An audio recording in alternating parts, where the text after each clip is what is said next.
বন্ধুরা x square plus 35x minus 1950 equal to 0 হলে x এর মান কত? এই নিয়মটা হচ্ছে দ্বিঘাত সমীকরণ। তার মানে দুইবার ততোধিক রাশির গুণফল শূন্য হলে তাদের একটির মান শূন্য হবে, সেই নিয়মে অঙ্কটা হবে। এবার আসি, প্রথমে উৎপাদক x square plus 35x minus 1950 equal to 0। এখন এটাকে ভেঙে এটা মিলাতে হবে। তাহলে 1950, শেষে 0 থাকলে 2 দিয়ে ভাগ মিলবে। 2 দিয়ে ভাগ করলে 9 দুগুণ 18, 1 15, 7 দুগুণ 14, 1 10, 5 দুগুণ 10। এবার শেষে বিজোড় সংখ্যা, তাহলে 3 দিয়ে ভাগ মিলতে পারে, না মিলে 5 যাব। 3 তিরিকা 9, 3 দুগুণ 6, 1 3 ভাজা 15। এবার 3 দিয়ে যাচ্ছে না বন্ধুরা, 5 দিয়ে যাবে, যেহেতু শেষে বিজোড় সংখ্যা। 530, 5 ভাজা 25, 5 13 65।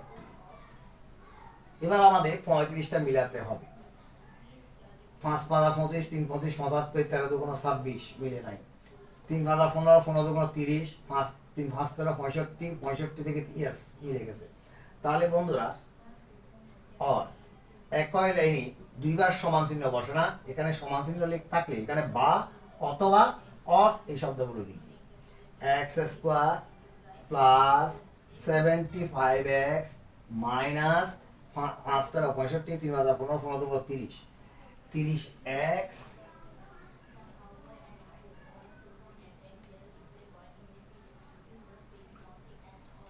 Minus 1950 equal to 0। বা এবার এই দুইটা থেকে x কমন যাবে, x প্লাস 65, এখান থেকে মাইনাস 30 কমন যাবে, এটা মিলে যাবে। x মাইনাসে মাইনাসে প্লাস, সাইন মিলল। এবার সংখ্যা 30, এটাকে ভাগ করা 0 0 কেটে দিলাম, 318, 1 3 ভাজা 15। তাহলে এইটা এবং এটা যেহেতু মিলে গেছে, আমাদের অঙ্ক শুদ্ধ ইকুয়াল টু 0। বা এটা এটা মিলে গেছে, একটা নেব কমন, একটা নেব, এটা কমনই বলে x মাইনাস 30।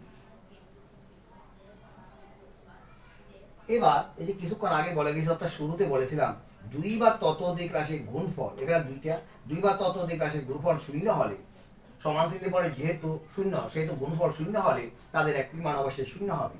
সেই নিয়ম অনুসারে আমরা পাচ্ছি এবার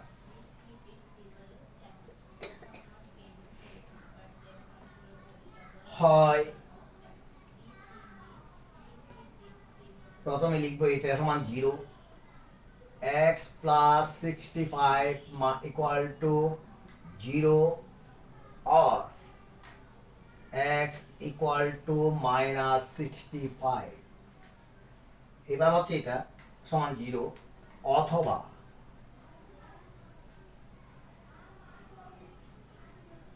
x মাইনাস 30 ইকুয়াল টু 0, বা x ইকুয়াল টু 30। আমাদের অঙ্কের x এর মান, আমাদের উত্তর চেয়েছিল x এর মান হচ্ছে মাইনাস 65 অর 35, যে কোনো একটা। সরি, এখন দুটোটাই লিখবো যেহেতু দ্বিঘাত সমীকরণ। সুতরাং x এর মান মাইনাস 65 অর 30, অর্থাৎ যে কোনো একটা এখান থেকে গ্রহণযোগ্য। বাই।